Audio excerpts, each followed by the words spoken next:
Sumatin po ang biyaya, awa, habag, pagpapala, katotohanan, kapayapaan, pag-ibig mula kay Yawa. Isang magandang araw po sa bawat isa.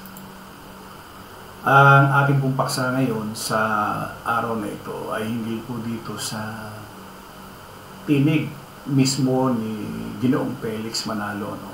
At pati ho yung pagtatatag nila na kung makikita po natin dito sa kanilang Iglesia ni Cristo, Church of Christ, 1914-2024, so 110 years na sila.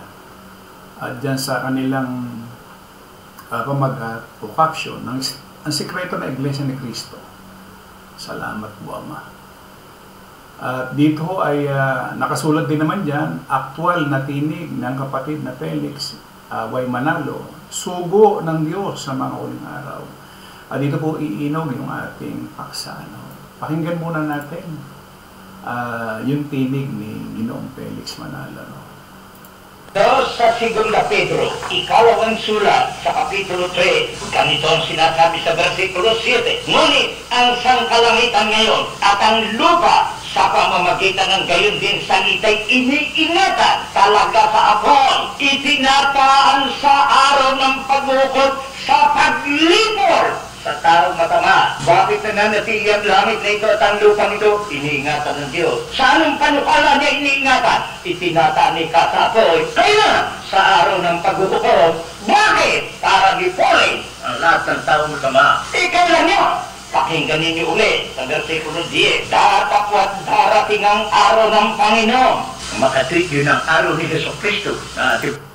So, sa paniniwala nila, darating ang Kristo, at pagdating ho ng Kristo, yung langit at lupa na ating pong nakikita ay masusunog ho yan.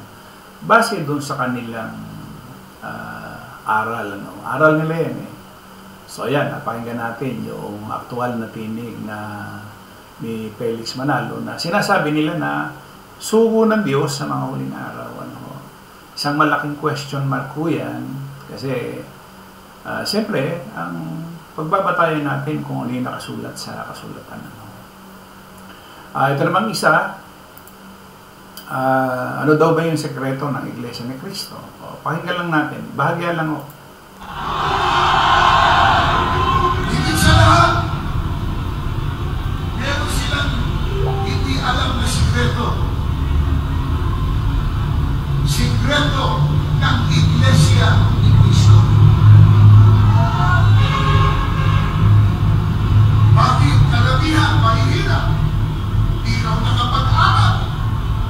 Walang may pagmamalaking kayamanan sa mundo.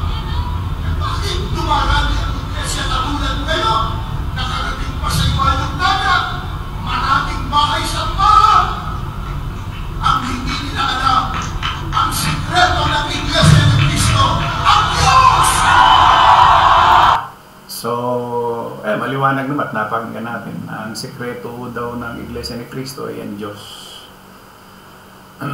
Hindi naman tayo tutol doon sa sinasabi nila na sila ay dumami at napakaraming mga kapilya na naipatayo sa iba't ibang panig ng buong.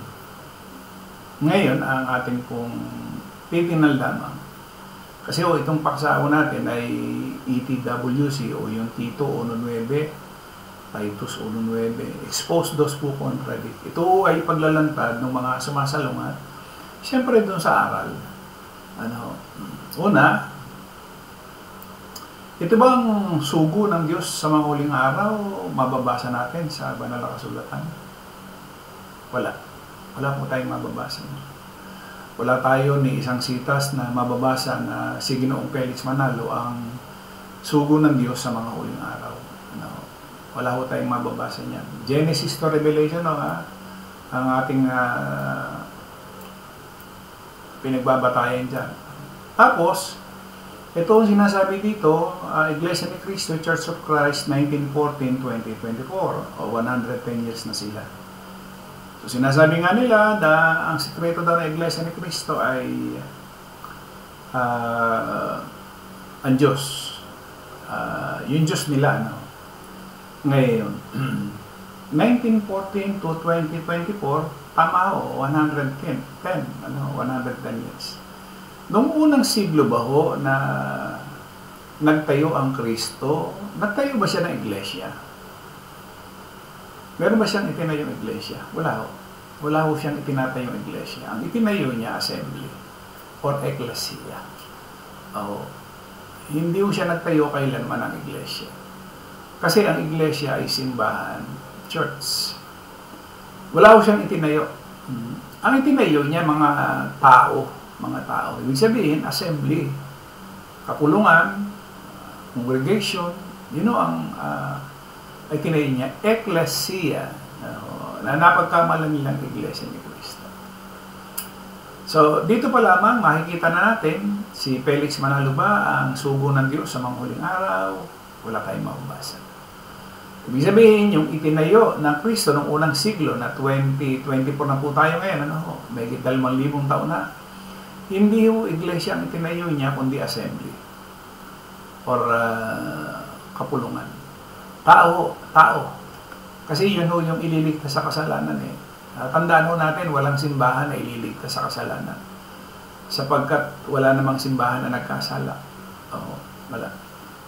So, ibig sabihin lamang, yung aral nila ho ito hindi yan aral ng kasulatan. Kaya nga, nilalantad ng kasulatan yung mga sumasalungat sa kasulatan. So, maikli lamang ko itong ating ginawang pagtalakay doon sa kanilang aral. Aral nila ho yan, hindi yan aral ng banal na kasulatan. Kung 110 years na sila yung nagtayo niyan. Hindi ang Kristo ng unang siglo. Kasi yung Kristo ng unang siglo, 2,000 taon na nakakaraan. 2024. Di ba? At kailanman na hindi sila nagkaroon ng tinatawag na anibersaryo. Kahit kailan.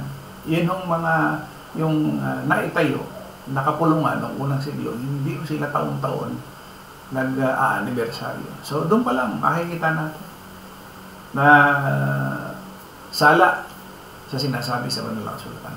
Yan lamang po. Siyempre, unang-una, si Abay Yahawa ang nagbibigay ng karunungan, kaalaman, nagbubukas ng pangunawa, tanging siya lamang doon sa mga tatawagin. Yan po, maikling pag-aaral hinggil doon sa aral ng Iglesia ni Cristo. Kumbaga, sabi nga dyan, pinarinig naman natin yung aktual na tinig ni Felix Manalo, and then sinasabi ko doon sa caption nila, sugo ng Diyos sa mga huling araw. Hindi ko tayo nagano yan, kanila yan. Kumbaga nilalantad lang natin yung sinasabi ng kasulatan. Muli, maraming salamat. Isang magandang araw po sa ating lahat.